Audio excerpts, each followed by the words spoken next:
Hello everyone, welcome back to my channel. Ngasidi khoibak haubagi video oina semjare. Akoina ahanbada phaudu chamang oina takjare. Sida laujariba phause kher phau habadi chahau angobadune. Punna keji ani makhaine.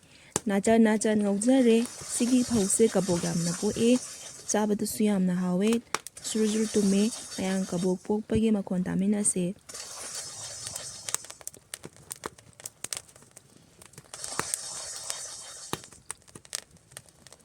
Punna nacha sing ngaujare. Adugi matungda thuidring among ngaujare. Thuidring khatang hapjare. Atopadi amta hapjadre.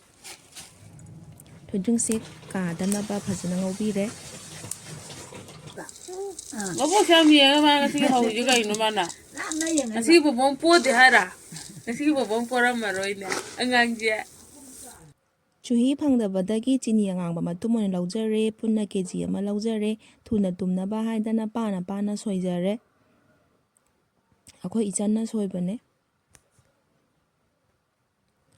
Aduga khangduda ising khara hapaga ngasai asoiba chinido amu hapchanjare. Phajana lole.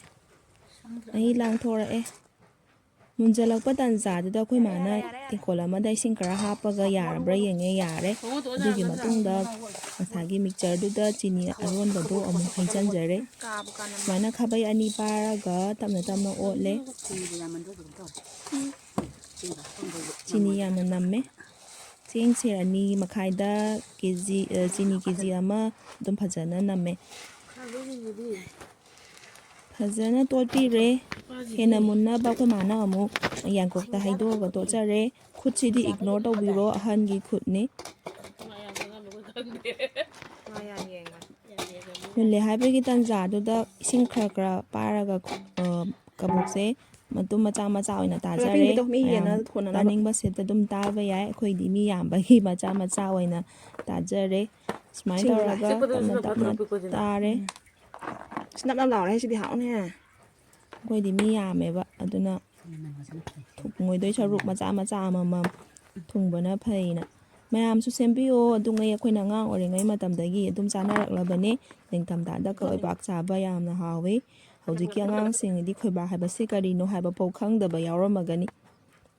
Aduna thainangaidagi chanaraklaba ngamo asisu angangsingda khanganba yaiko.